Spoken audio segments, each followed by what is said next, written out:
Welcome everyone to our Burn the Mortgage campaign, little informational thing on what's going on. Thank you for joining us for the potluck. Just a couple things. We were approached about 4 or 5 months ago by a very gracious, generous member of our church here at Peace. And they said, I have $10,000 and I want to see it used as a matching gift to help pay off our mortgage. And so that started the wheels this summer with the church council thinking, how can we creatively put out a campaign and how can we realistically pay off this mortgage in an expedited means while still meeting our regular budget, which is important. And so we came up with this idea that the donor said we can take as much time as we want. It doesn't have to be like a once and lump sum amount, that they will give us at least up to $10,000 matching as we get it in. So here's what's going on. Our mortgage, and we're going to talk a little bit about this in a couple minutes with Roene, has been something that has definitely held us captive. We've been slave to it basically since we started here and built this building. The basic details are that we owe roughly $53,000 on the mortgage for this building. We pay roughly $1,300 a month for the mortgage, for our bill, and we pay just under $200 of that in interest each month. So you start adding that up and looking out at it, it adds up. That's impactful. And so what we are proposing that we do, along with our campaign, our 2017 commitment card, on top of asking folks what is it that they can prayerfully commit to at this time to support our general fund that supports all of our ministry and mission together. Above and beyond that, what can you commit on a monthly or paycheck or weekly or whatever it is that works for you, or a large lump sum as well? How can we, or what are you willing to commit to help pay this off so that we can get it paid off sooner? We currently, if all goes with no changes, we'll have it paid off in about 4.5 years. Our goal is to have it paid off by the end of 2018, so just over 2 years from now. We think that's a pretty reasonable goal. Our hope is that we'll do it sooner than that. But with everyone pitching in, both big gifts and small gifts, regular gifts and one-time gifts, we think we can make this happen. And the question is, what is it that you wish we could do that we aren't doing now because we don't maybe think we have enough money? What is it that we could be freed to do because we don't have to pay $15,000 a year for our mortgage? What possibilities are out there? We're going to talk about that at our tables in just a moment. But one last thing about the Burn the Mortgage campaign. On some of the mailings that we sent out, you'll see that we had all kinds of different numbers for those of us that are numbers people and accountants. But there's also a story that goes with this that Roene will share. But the number thing is, what would happen if we were to give $5 more per week, just our family, one family were to do that? That would give us $260 a year. And for the course of 3 years down the road, that would give us $780 extra dollars if you were to do that every week. Now I know you can do all kinds of funny things with numbers, but that's basically a cup of coffee a week. So what is it that we can do in our families, as individuals, and as a community to help free ourselves from this mortgage? I'm going to invite everyone to take a moment, turn to those at your table, and dream about what would happen if we didn't have a mortgage at Peace. What would we be free to do? And go. So now that we've had a little time to dream about things, we're going to hand it over to Roene, and she's going to share a little bit about the history of this mortgage and why it's not only so important to our mission and ministry, but it's also just an important symbol of how we've been living as Peace for the last 30-some years. And so, Roene, you want to come up and share a little story or two?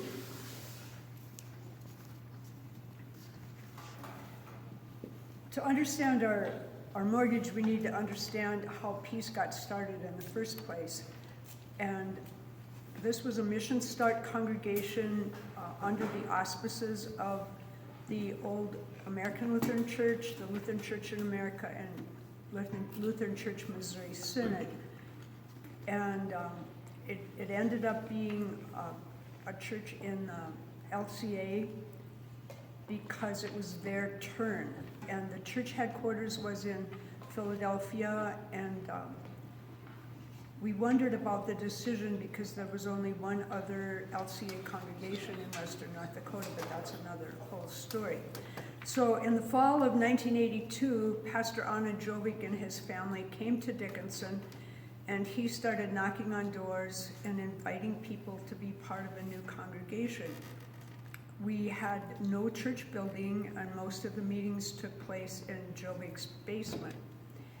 And so after a couple of years, I think it was in 1995, we started talking about building a building. The first building was the Sunday school building. That was there first. And then we started making plans, and there was a church architect out of Philadelphia who came and worked with us, and that was true. This was to be the first unit, and there was to be a larger space added onto it. At the time, we started out meeting in a chapel at a funeral home, and then we had moved to the what is now the Grand Dakota Lodge, and we had church and Sunday school there. So we were really looking forward to having our own church building. So we got the church built, and I don't know the date, maybe end of 96, 97, somewhere, I'm saying this wrong, 87. Well, by that time, the oil boom, which is one of the reasons they had decided to do a mission start here, the boom had gone terribly bust, way worse than this go round. And so we lost about 2/3 of our membership. By the time we moved into the building, we had lost a lot of families. And some of them actually left and came back because there were so few jobs, in the oil business then, and so people didn't have very much money. And so we had started a mortgage with the Mission Investment Fund, which is part of Churchwide, where people can invest their money in this. It's like an investment company, but the money then is turned around and not given, but lent out to congregations. So we had a pretty good interest rate, and it would have worked had we kept the numbers that we did. But actually, I don't think the congregation knew too much about what was going on. We had a lot of changes. The Jovic family left. We had 2 short-term pastors, and all of a sudden, I think it was when we had an interim then, when Pastor Roene came as interim, and he started digging into the history. Our mortgage that had paid for this building, which was maybe in the range of $175,000, I'm not sure, was now up to about $250,000 because no payments had ever been made on the mortgage, and all of the interest had been put back onto the principal. And at that point, we had a small congregation, and it was just impossible. We were barely staying afloat. And so we started getting nasty letters from the Mission Investment Fund. You have not honored your commitment, and we're like, we're struggling here, folks. So they sent a letter, and they said that 2 people were going to come out from the Mission Investment Fund and meet with our church council. And I don't remember for sure who was on there, but I know Jeff Anderson and I were there at that meeting. And we were scared because we really thought they were going to foreclose on our mortgage, and we would have to move out of our church. And we had even made some preliminary done some preliminary thinking about, where could we go, or would we have to meet in homes or whatever, and it was kind of a scary time. And the tables were set up here in U-shape, as I remember, and these 2 men didn't say very much, and they had a bunch of paperwork, and they put it upside down on the tables, and we were like, oh, this is, what are we going to do next? And so the meeting started, and they said, well, we'd like you to turn over your paperwork and look at the proposal that we have for you. And basically, they had forgiven half of the mortgage. And what was left was doable. And we just, could still cry about it. It was one of the absolute miracles. And some of the other congregations around here were saying, why are you even trying this? Times are bad, and you've lost part of your congregation. Why do, St. John here was saying, oh, just shut down and I'll come with us. And we said, when God tells us to do that, then we'll do that. And then we started seeing these little miracles, and they started from that. But the first one was that forgiveness of that mortgage. And so, questions? That's why I picked that hymn this morning. If you paid attention to the words, we've come this far by faith, and God has never let us down.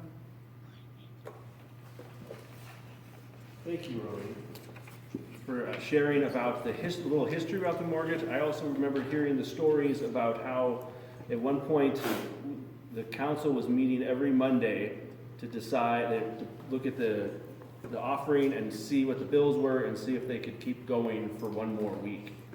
So this mortgage carries with it more than just a simple mortgage. It carries with it some history for us.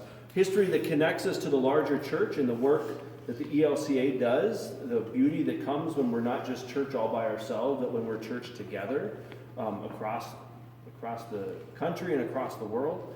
The story also carries with us a chapter that would be beautiful for us to be able to say, we have come this far by faith. We are putting this to rest. Where is it that God is calling us into the future? And so that's the question that we come to this campaign with, is how can we together, working together, put this debt behind us, this ball and chain that's been dragging us for years, and what would happen if we were set free from that? So, you can go ahead and turn that off.